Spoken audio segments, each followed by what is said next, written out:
Hi everyone, it's Donna. Thanks for stopping by today.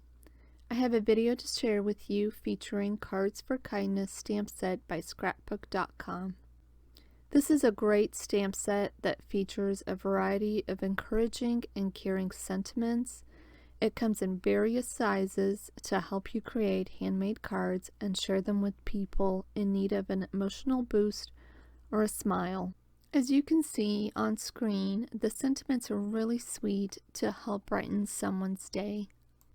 For my card today, I'm also bringing in an exclusive to scrapbook.com Dandelion stencil to help me create a stenciled glitter gel over ink blended background card. I'm starting my card off with a little bit of ink blending. I have a 4 1/4 by 5 1/2 piece of Bristol smooth cardstock on my mat, and I'm ink blending with the scrapbook.com domed foam applicators. I've started ink blending with Distress Oxide ink and shaded Lilac, and I'm just randomly applying the first color, and then I'll come in with my second color, which is Peacock Feathers, and ink blend overlapping where the two colors meet for a smooth look. And then I go back in with shaded Lilac and ink blend any harsh lines that I may have left behind. And then finally I will come in with cracked Pistachio, and using the domed foam applicator, I'm ink blending, again overlapping where the two colors meet for a smooth transition. And then I continue working and building up the color until the entire panel is covered, and I have tried the best as I can to minimize any harsh lines in between where the two colors meet.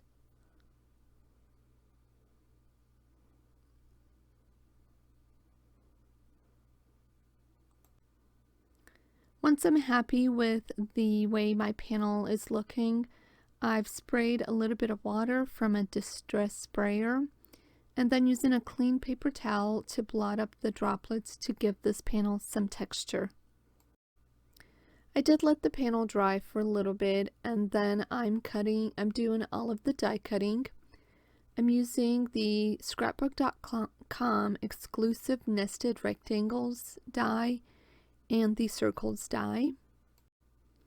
I've lined the rectangle die on top of my panel and secured it with a piece of tape, and then I can center the circle die on the inner part of that panel and secure that with a little piece of tape and run both of them through my die cutting machine. So there's my die cut panel. At this point I'm bringing in the stencil, and I'm just securing the stencil to the front of the panel with a little bit of painter's tape. And then I can secure my panel to a piece of copy paper that I can just easily throw away once I'm done.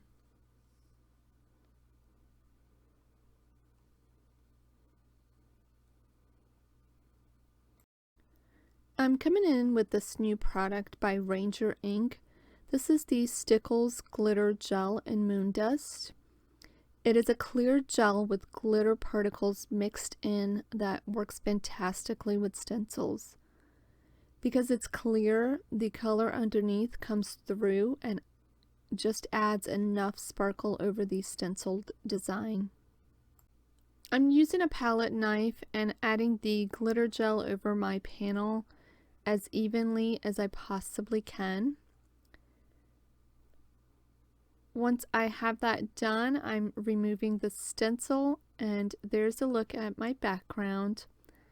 My camera was probably not picking up enough of that sparkle that I can see with the naked eye.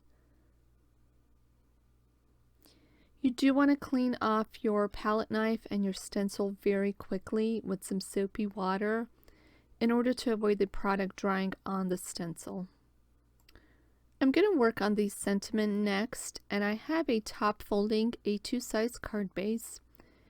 I've centered the panel, and then I just used a pencil to mark the opening so that I can center my sentiment in the middle of that background.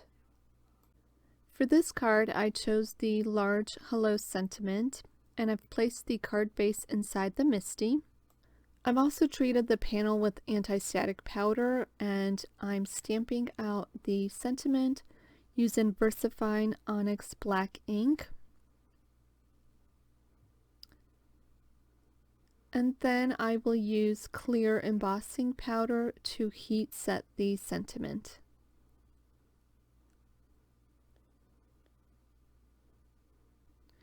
I've let my heat tool heat up quite a bit before bringing it to my card base in order to minimize any warping.